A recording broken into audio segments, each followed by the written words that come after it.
안녕하세요, 신작가입니다. 작년에 일본이 실시한 경제보복. 그런데 일본이 우리에게 총을 쐈는데 그 총알이 자신에게 돌아와서 박히는 그러한 꼴이 됐습니다. 우린 아무것도 하지 않았는데, 그리고 큰 피해를 입은 건 일본 쪽이 더 큰 피해를 입게 됐습니다. 8월 4일부로 국내 일본 기업 자산 매각이 본격화됐습니다. 그로 인해서 일본에서는 혐한 기사가 정말 엄청나게 쏟아지고 있는 그러한 상황입니다. 그리고 아베 총리의 지지율이 다시 급격하게 올라갈 것으로 예상이 됩니다. 일본은 2차 보복을 예고하고 있습니다. 그 가운데서 한국 정부가 일본의 2차 보복에 대한 대응책을 마무리했다라는 이야기가 나오고 있습니다. 국내 일본 전범기업의 자산 매각이 4일 0시부터 효력이 발생하게 됐습니다. 일본에서는 이와 관련된 보도가 쏟아져 나오고 있습니다. 그리고 일본 정부는 한국에 대한 2차 경제 보복을 할 것이라 예고했습니다. 스가 요시히데 관방장관은 8월 1일 요미우리 TV와의 인터뷰에서 한국 대법원 판결로 이 문제가 발생한 뒤 모든 대응책을 검토하고 있다. 관련 일본 정부에는 정부에서 전담팀을 만들어 대응하고 있다고 밝혔습니다. 이와 관련 교도통신은 일본 정부의 보복 조치로 비자 발급 요건의 엄격화나 주한 일본 대사의 일시 소환 등이 선택지로 부상하고 있다고 보도했습니다. 현재 일본 언론들은 코로나 사태로 인해 자국민 보호 차원에서 일본 대사와 일본 국민의 귀국 조치를 취해야 하며 일본 내 한국 기업에 대해 세무조사의 방식으로 대응해야 한다고 주장하고 있습니다. 이에 우리 정부는 일본의 추가 보복 조치에 맞서는 대응책들을 마련해 놓고 최악의 상황에 대비하고 있는 것으로 알려졌습니다. 청와대와 외교부, 기획재정부, 산업통상자원부 등 관계부처들은 올해 초부터 일본의 추가 보복에 따른 대응책을 모색해왔고 최근 대응책이 마무리됐다고 알려졌습니다. 일본 정부가 관세를 인상하면 우리 역시 관세를 인상하고 비자 발급을 제한하면 우리도 비자 발급을 제한하며 수출 규제에 대해서는 WTO 제소로 대응해 나간다는 방침입니다. 정부 내에서는 최악의 상황에 대비해야 한다는 기류가 강하다고 합니다. 강제징용 문제에서 일본과의 합의점 도출이 더 이상 어렵다고 판단했기 때문입니다. 정부는 대법원 판결 이행에 따른 일본 기업의 손실을 보전해주는 방안을 지난 3, 4월쯤 일본에 제안했지만 거절당했다고 합니다. 일본 측은 1965년 한일 청구권에 대한 입장을 그대로 고수해야 한다고 주장하고 있습니다. 특히 우리 정부는 일본이 반도체용 소재인 포토레지스트와 플루오린 폴리미드의 수출을 전면 중단하는 것에 관한 대응책 마련에 고심해온 것으로 알려졌습니다. 지난해 일본의 수출 규제 이후 고순도 불화수소의 수입은 크게 줄어든 반면 이들 두 소재의 대일본 의존도는 여전히 높기 때문입니다. 우리 정부는 이들 소재의 안정적 공급 방법을 찾는데 심혈을 기울이고 있는 것으로 알려졌습니다. 지난 4일 아소다로 부총리가 입을 열었습니다. 진영공 소송에서 대항 조치를 취하지 않을 수 없다. 아소재무상이라는 제목의 상카이 신문의 보도에서는 일본의 어이없는 적반하장의 모습을 보여주고 있습니다. 그런데 이번에 일본의 2차 보복이 정말 재미있는 이유가 있습니다. 작년에 실시됐던 일본의 1차 경제 보복은 완벽한 일본의 패배로 돌아갔습니다. 한국 기업은 탈일본하게 되었고 일본 기업마저도 탈일본하고 있는 실정입니다. 그런데 이번 2차 보복의 카드로 일본이 들고 나온 것이 소재 수출 제한, 관세 인상, 비자 발급 중단인데 소재 산업의 경우 대부분 국산화에 성공했고 양산 단계에 와 있습니다. 그리고 정부에서도 여러 가지 방법으로 적극적으로 지원을 하고 있습니다. 그래서 이번에도 탈일본하는 일본 기업들이 속출할 것으로 예상됩니다. 그리고 일본이 한국 제품에 대한 관세를 올리면 우리도 올리면 됩니다. 상식적으로 생각해봐도 일본이 우리 쪽으로의 수출량이 압도적으로 많습니다. 그런데 일본에서 팔리고 있는 우리 제품은 굉장히 제한적입니다.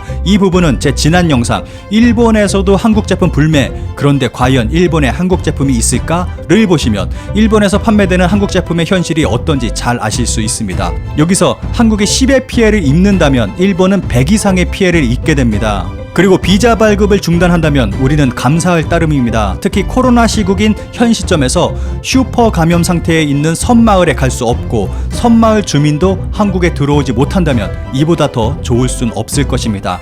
그리고 이번 일본의 보복 조치로 인해 발생할 또 하나의 좋은 일이 있습니다. 일본 정부는 어설픈 코로나 대처로 인해 국민들의 커다란 비난이 쏟아지고 있는 상황입니다. 그리고 아베 총리의 지지율은 급격하게 하락했습니다. 그런데 현재 일본 국민들은 아베 정권에 대한 지지를 불문하고 일본 정부의 대응에 대해서는 무조건적인 지지를 보이고 있는 상황입니다. 이번 일본 기업의 자산 매각건을 계기로 자민당과 아베 총리는 국민들의 강력한 지지를 받고 지지율이 급격하게 올라갈 것으로 예상됩니다. 일본에서 한다고 하는 이 2차 보복도 결과는 저는 뻔하다고 생각합니다. 1차 때하고 그다지 변하지 않는 그러한 결과가 나올 거라고 생각을 합니다. 야후재팬에서 많이 본 뉴스 1위에 오른 기사를 좀 살펴보도록 하겠습니다. 진용공, 일본이 보복하면 한국 대항 같은 수준의 조치 검토라고 보도라는 기사에 달린 댓글을 좀 살펴보도록 하겠습니다. 수천수가 어마어마합니다. 같은 수준의 조치가 가능하다고는 생각되지 않습니다만 싸움을 거는 건 한국인데 보복에 맞서다니. 신뢰관계의 재구축은 향후 긴 세월에 걸쳐 어렵다고 생각합니다. 원래 지금까지의 신뢰관계도 살얼음이었습니다. 교육의 장에서 반일 감정을 부추기는 지도를 고치지 않는 한 근본적인 해결은 바랄 수 없을 것입니다. 시작됐군. 보복에 대항한다는 말은 얼마든지 하게 놔둬라. 효과적인 방법은 중국을 참고하세요. 상냥함이나 어른의 대응 같은 것은 필요 없다. 최근 몇 년간 한국을 필요하다고 생각해 본 적은 없다. 일본보다 고령화가 진행되고 있는 한국에 투자도 매력은 없을 것이다. 이렇게 언제나 똑같은 이러한 반응을 보이고 있습니다. 얘네들은 지네 얘기를 이렇게 하고 있는 것 같아요. 이 가운데 굉장히 좀 걱정스러운 뉴스가 전해지고 있습니다. 아베 총리가 집무실에서 피를 토했다는 소식이 나오고 있습니다. 아베 총리가 한 달 동안 잠수를 탔습니다. 그런데 이때 일본에서 나온 얘기가 아베 총리가 코로나에 걸려서 지금 공식 석상에 나오지 않는 거 아니냐라는 이야기가 있었습니다. 그런데 얼마 전에 아베 총리가 후쿠시마 마스크를 쓰고 등장했습니다. 그런데 표정이 별로 좋지가 않아요. 이런 걸 봤을 때 진짜 아베 총리의 건강에 좀 이상이 있는 거 아닌가 하는 생각이 듭니다.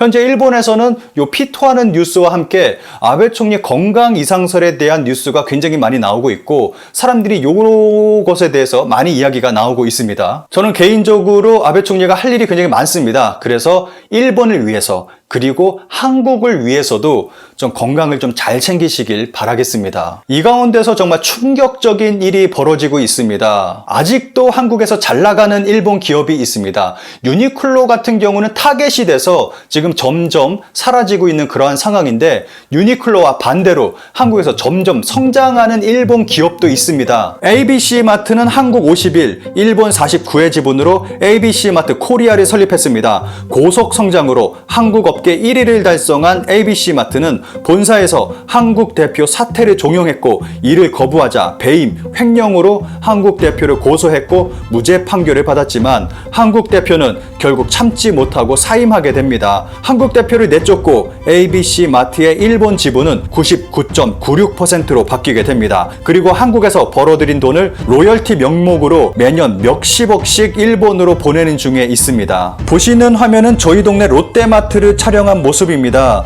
잠깐 사라진 줄 알았던 일본 맥주가 다시 등장했습니다. 기린, 아사히 맥주, 삿포로까지 정말 골고루 진열이 되어 있습니다.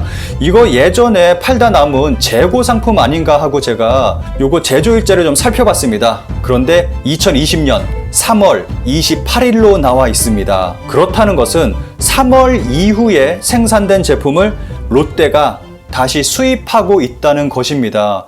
이렇게 롯데에서는 다시 수입 맥주, 일본 맥주를 수입을 해서 판매하고 있습니다. 일본은 우리에게 2차 경제 보복을 예고했습니다. 그리고 우리 정부와 기업들은 철저하게 대응책을 마련하고 있습니다. 그런데 아직도 일부 국민들은 일본 제품을 구입하고 있고 심지어는 지속적인 성장을 하는 일본 기업도 있습니다.